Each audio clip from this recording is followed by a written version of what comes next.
नमस्कार दोस्तों, मैं हूं मानव सिन्हा। आप देख रहे हैं एक ऐसा टीवी शो जो आपके सारे ऑटोमोटिव नीड्स को फुलफिल करता है राइट एट वन प्लेस। जी हां, you're watching the Times Drive show. Now just like every time, this time as well, there's a lot of action that we've crammed into this episode. So without any further ado, जल्दी से नजर डालते हैं कि क्या आ रहा है आपकी ओर over the next half an hour. शुरुआत करेंगे महिंद्रा की XUV 7XO से, which is the replacement to the iconic XUV 700. साथ ही में आपको दिखाएंगे the XUV 3XO EV, which is the electric version of the Mahindra 3XO that we all know and love. और इतना ही नहीं, we'll also take you for a ride on the Indian Scout Bobber, the American cruiser that is not from the house of Harley Davidson.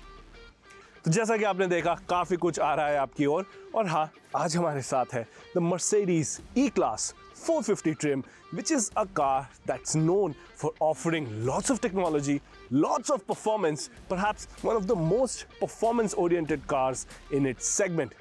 And this is an appeal that even the Mahindra XUV 700 had in oodles when it came out. अब समय हो चुका है उस car को update करने का, and what Mahindra has come out is with the 7XO. देखते हैं क्या है खास अंकुर तनेजा के साथ। So the new XUV 7XO is finally here. Mahindra ने इसको लॉन्च कर दिया है, कीमत अनाउंस कर दी है, बहुत कुछ फीचर्स को लेकर नया ऐड करा गया है।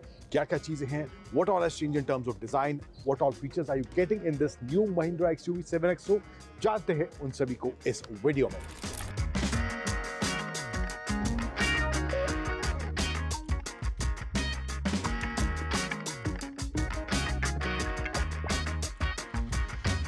So let's start with the front itself. यहाँ पे आपको जो एलिमेंट्स हैं, ग्रिल में एलिमेंट्स चेंज हैं।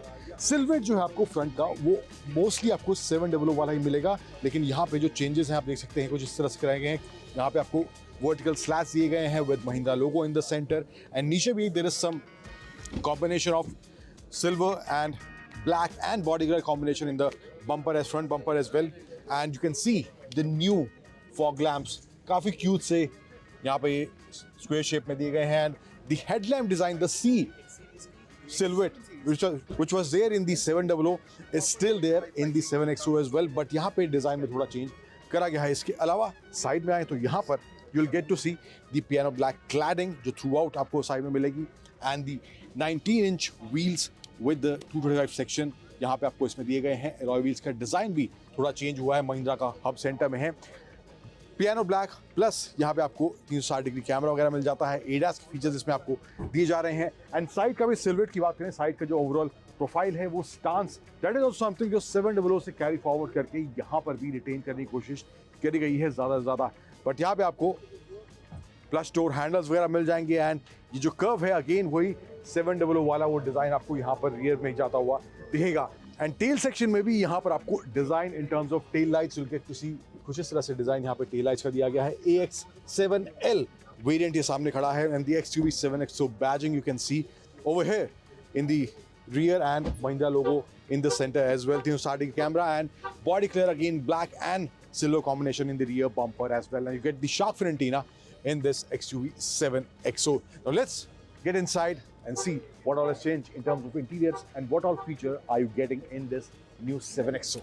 Now let's start with the interior of this new XUV 7XO, and the main attraction that is there is this triple screen setup which Mahindra is calling coast to coast display setup, which is there in this Mahindra XUV 7XO for the passenger infotainment screen and the instrument cluster, a single panel that is there जो यहाँ पे इसमें दिया गया है। And यहाँ पे आए सेंटर में भी the whole feel of the panel has also changed. The dual tone combination, the light and the brown tone is also there in the dashboard as well, and you get the piano black finish over here in the center console, and this is how you will access the wireless charging port and the USB charging ports that are there for the front passengers, and electronic parking brake, auto hold, cup holders, armrest which is slidable, and इसके अलावा steering भी with the complete new design and feel. You can see the dual tone combination again, black and the brown tone. के अलावा जो door का overall feel है, यहाँ पे आपको powered seats, 6-way adjustable powered seats यहाँ मिलती हैं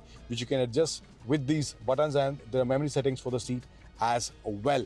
इसके अलावा जो है पैनोरामिक सनरूफ आपको यहाँ पे इसमें दी गई है, एंड यहाँ पे जो है कुछ ये हिसाब किताब नई 7XO की फ्रंट रो में आपको देखने को मिलने वाला है। Now let's go to the rear seat and third row किस तरह से है वो भी आप चेक करेंगे। सेकंड रो की बात करें then again you get this same interior combination or seat color combination that is there in the front seat, and the third row is also like that only, and cup holders with the armrest for the center passengers, for the middle row passengers, and AC vents, and overall जो है काफ़ी जगह white का इस्तेमाल देखने को मिल रहा है।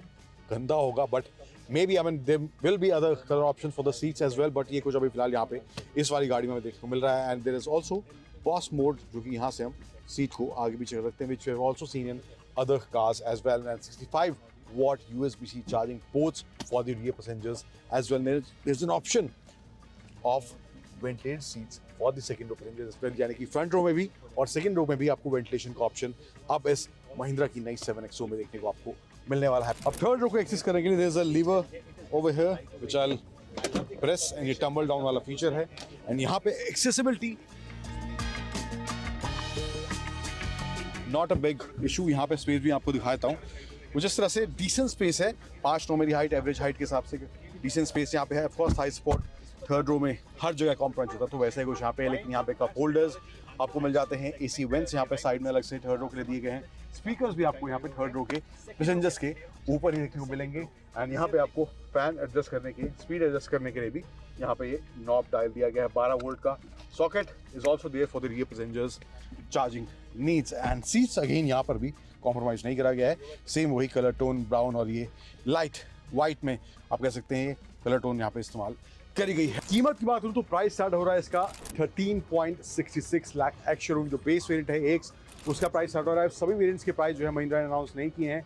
AX7 AX7 L के की हैं 22.5 लाख के आसपास AX7 वाले वेरिएंट का प्राइस है, एंड ये कुछ बेस वेरिएंट के प्राइस आपको मिलने वाले हैं इस महिंद्रा की नई XUV 7XO में जो महिंद्रा ने यहाँ पर लॉन्च कर दी है।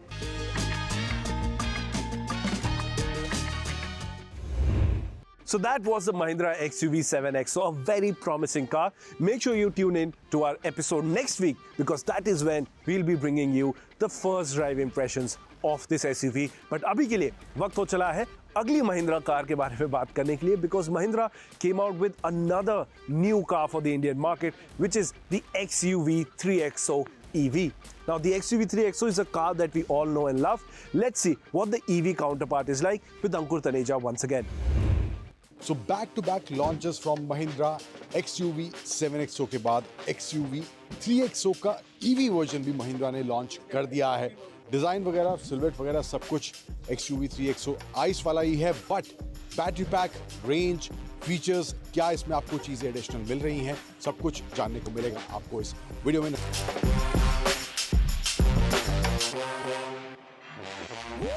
तो डिज़ाइन वगैरह आप देख सकते हैं ऑलमोस्ट सब कुछ सेम है, कोई चेंज नहीं है डिज़ाइन को लेके। आइस वर्जन जो है वैसा ही है। यहाँ पे आपको गोल्डन एलिमेंट्स हैं, हेडलैम्प का जो डिज़ाइन है वो भी सिमिलर है, एंड यहाँ पे साइड में आएंगे तो यहाँ पे आपको एक एडिशनल चीज़ जो मिलने वाली है that is the charging slot for this 3XO EV। Alloy wheels का डिज़ाइन किस तरह दिया गया है, 16 इंच साइज के व्हील्स हैं, 205 सेक्शन के, एंड साइड में again same design, everything is same as the ice 3XO. But in the rear, there's an additional badging of the EV in this XUV 3XO electric vehicle. Rear में again, design is same, nothing has changed. But अंदर में cabin में थोड़े बहुत extra चीज़ें हैं because of an electric vehicle. अंदर क्या changes हैं? Let's go and check that out. अब cabin में layout वगैरह screens का almost similar है, कोई change यहाँ पर नहीं है। Center में आपको ये टच स्क्रीन डिस्प्ले मिल जाता है, एंड यहाँ पे आपको कंट्रोल्स मिल जाएंगे। AC वगैरह के नीचे कंट्रोल्स दिए गए हैं। यहाँ पे आपको इंस्ट्रूमेंट के फिजिकल बटन देखने को मिल जाएंगे, एंड यहाँ पे लीवर कुछ इस तरह से है, रिवर्स, न्यूट्रल, ड्राइव और पार्क मोड इसमें दिया गया है। गोल्डन एक्सेंट्स यहाँ पे गियर लीवर के आसपास भी मिल जाते हैं। स्क्रीन में यहाँ पे इलेक्ट्रिक गाड़ी है तो आपको बैटरी परसेंटेज वगैरह देखने को मिलेगी। डिजिटल स्क्रीन है, एंड मोड्स वगैरह जो इसमें दिए गए हैं, यहाँ से मैं इसके मोड स्विच करता हूँ। Fun, fast and fearless, 3 mode यहाँ पर आपको इसमें देखने को मिलेंगे। देन यहाँ पे सेकंड रूम बैठने के बाद ऑफ कोर्स ये फ्लैट सीट है, बैटरी पैक नीचे होने वाला है।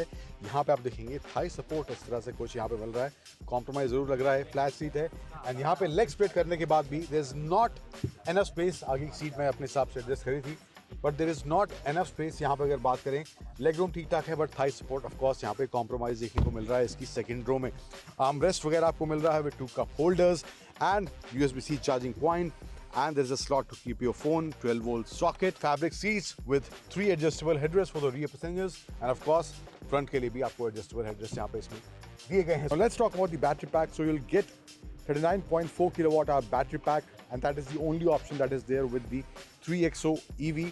And the power figures are 147 bhp and torque is around 310 Newton meters. As I told you, you'll be getting 3 motor options, fun, fast and fearless in this 3XO EV. और इसके अलावा dual zone climate control, level 2 ADAS जैसे features भी इस 3XO EV में Mahindra offer कर रहा है. अब प्राइस की बात करूँ तो स्टार्टिंग प्राइस है इसका AX5 जो इसका वेरिएंट है 13.89 lakh ex showroom starting price इसका रखा गया है. और इसके साथ साथ जो इसका AX7L वेरिएंट है, यानी कि इसका जो टॉप वेरिएंट होने वाला है, उसका प्राइस है 14.96 lakh ex showroom, around 15 lakh के आसपास एक्स शोरूम प्राइस उसका रखा गया है. तो ये कुछ क्विक डिटेल्स हैं इस महिंद्रा की नई 3XO के EV अवतार को लेकर, जो एग्जैक्टली 7XO के एक दिन बाद महिंद्रा ने लॉन्च कर दी है. एंड इसकी जो रेंज महिंद्रा क्लेम कर रहा है, real world range, that is 285 kilometre with 39.4 kilowatt hour battery pack.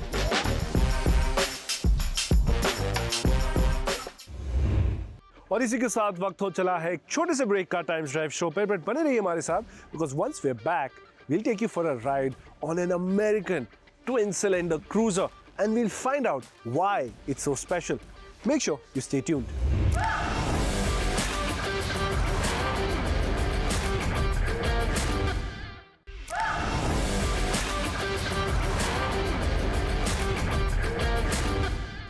Welcome back, मैं हूं मानस सिन्हा, आप देख रहे हैं द टाइम्स ड्राइव शो. और जैसा हमने प्रॉमिस किया था कमर्शियल ब्रेक में जाने से पहले, it's time to talk about an American cruiser motorcycle, a V twin cruiser, but not a Harley Davidson. What this motorcycle is a cruiser from a company called Indian Motorcycles, and yes, it's still an American company. And if you want to get your hands on one of their cruiser motorcycles, your entry into their lineup is the Indian Scout Bobber. Does it cut corners? Does this liter class cruiser motorcycle make sense in everyday Indian riding conditions? Well, let's head on over to Dhruv Paliwal to find out more. So recently, I rode the Indian Sports Scout and I was thoroughly impressed with the riding experience and the overall pedigree on offer in the motorcycle. Now, Indian also makes this, the Scout 60 Bobber. और जो 60 name tag यहाँ पे आपको सुनने को मिल रहा है, उसका मतलब ये है कि ये मोटरसाइकिल एक तरीके से रेगुलर स्काउट का एक छोटा वर्जन है. अब इस मोटरसाइकिल को छोटा बनाने में क्या इंडियन ने वही ओनरशिप एक्सपीरियंस बरकरार रखा है? क्या इस मोटरसाइकिल में भी आपको वही पेडिग्री देखने को मिलती है या नहीं? यही आज हम जानने वाले हैं. Hi, my name is Dhruv Paliwal, you are watching Times Drive. Let's get rolling.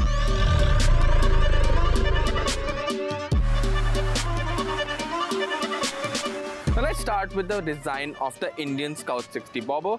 And being a bobber, there are some things which look really cool on this motorcycle. अब start करते हैं इस हेडलाइट के साथ.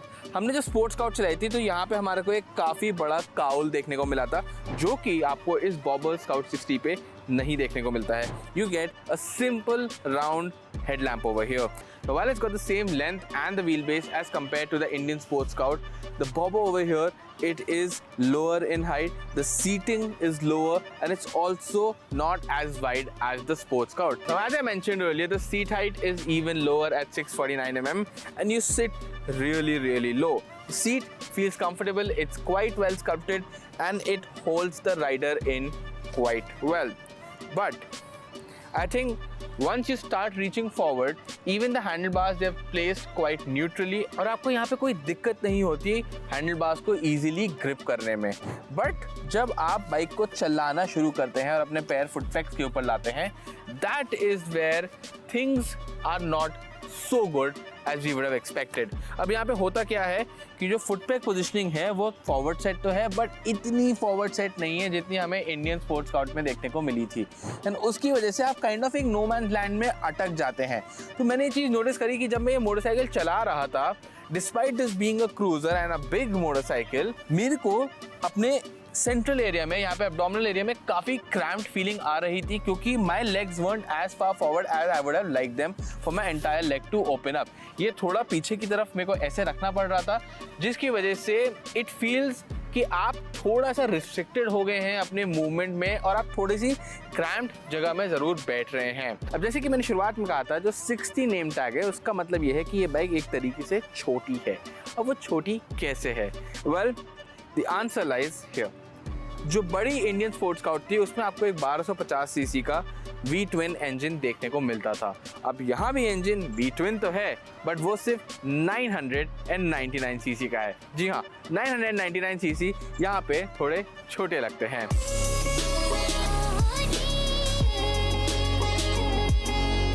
So let's get to the point. ये engine चलाते वक्त कैसा फील होता है? And because I've ridden the 1250 cc engine before, मैं यहाँ पे इतना इम्प्रेस नहीं था। अगर ये इंजन मैंने पहले चलाया होता तो हो सकता है मैं ये बात कहूँगा कि इट्स ओके। अब जो इस इंजन में पावर मिलती है, जो 85 PS की पावर मिलती है, for a motorcycle of this size it feels adequate. जहाँ पुराने इंजन में ही 2500-3000 RPM के बाद एक इतना बड़ा टॉर्क का वेव आता था कि आप मज़े में ही रह जाते थे। यहाँ पे आपको थोड़ा एफर्ट डालना पड़ता है, यहाँ पे आपको इंजन RPMs और बढ़ाने पड़ते हैं एंड स्पीड, रफ्तार पकड़ने के लिए आपको डेफिनेटली थोड़ा और थ्रॉटल इनपुट देना पड़ता है। Now I want to talk a little about the ride quality of this motorcycle. और जब क्रूजर मोटरसाइकिल्स के साथ राइड क्वालिटी की बात करते हैं तो कहीं ना कहीं एक कॉम्प्रोमाइज़ तो हमेशा रहता ही है। अब अगर आपने हमारा पुराना वाला वीडियो देखा है इंडियन मोटरसाइकिल का, जो स्पोर्ट्स स्काउट का, वहाँ पे आपने नोटिस किया होगा कि मैंने बताया था कि जो उसकी ride quality was very impressive, specially for a cruiser motorcycle.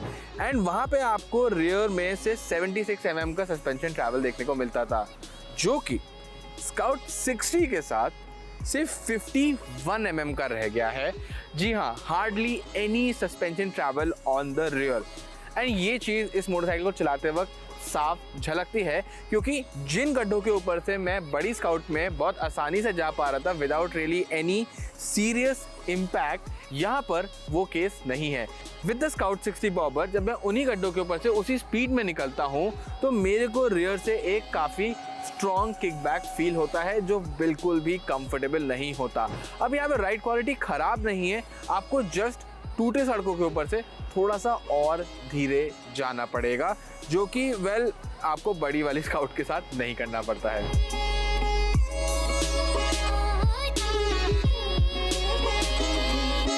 Now at the beginning of this video, I had asked a small question. Does the Indian Scout 60 being a smaller motorcycle dilute the experience of owning an Indian motorcycle? Especially when you've already ridden something like the Sports Scout. जहाँ पे हम ride experience की बात करते हैं, वहाँ पे कहीं ना कहीं मैं ज़रूर ये बात कहूँगा कि जो इंडियन स्काउट 60 बॉबर है वो बड़ी स्काउट्स को उस एक्सपीरियंस में मैच नहीं कर पाती है। बट जहाँ पे फिट एंड फिनिश की बात होती है, जहाँ पे क्राफ्ट्समैनशिप की बात होती है, वहाँ पे हमें इंडियन स्काउट 60 पे वो ही फिनिश देखने को मिलती है जो हमें बड़ी स्काउट्स पे देखने को मिलती थी। तो अगर आप as a piece of art इस मोटरसाइकिल को खरीदना चाह रहे हैं तो फिर yes, the Indian Scout 60 will also do. And याद रखिएगा, ये इंडिया में इंडियन की लीस्ट एक्सपेंसिव मोटरसाइकिल है। But if you're after the riding experience, if you're chasing that riding thrill, then I would definitely say that the Indian Scout 60 Bob over here definitely dilutes that experience a little, and you should definitely go for a bigger Scout motorcycle. And with that, it's time to call it a day here at the Times Drive Show. उम्मीद है आपको हमारा episode पसंद आया होगा। अगर कुछ कहना चाहते हैं, कुछ बताना चाहते हैं या हमारी टीम के साथ जुड़ना चाहते हैं तो टाइम्स ड्राइव के सोशल मीडिया हैंडल्स पर जरूर रीच आउट करें। And if you're planning to buy a new car, a new motorcycle or a new scooter, make sure you go to timesdrive.in to find all the necessary information to make an informed purchase. That's about all for today. I'll catch you same time next week only on the Times Drive Show. Curves, scenic but dangerous. Slow traffic ahead and your patience wears thin. It may seem like a shortcut, but overtaking on blind turn is a deadly gamble. Blind turns hide what's coming. Hills, trees, obstructions you simply can't see oncoming traffic. At highway speeds, an unseen vehicle can appear in an instant, and there's almost no time to react. Patience is the simplest rule on curves. Only overtake when you can clearly see the road ahead, the entire way through the pass. Drive smart, drive safe, because what you can't see can kill.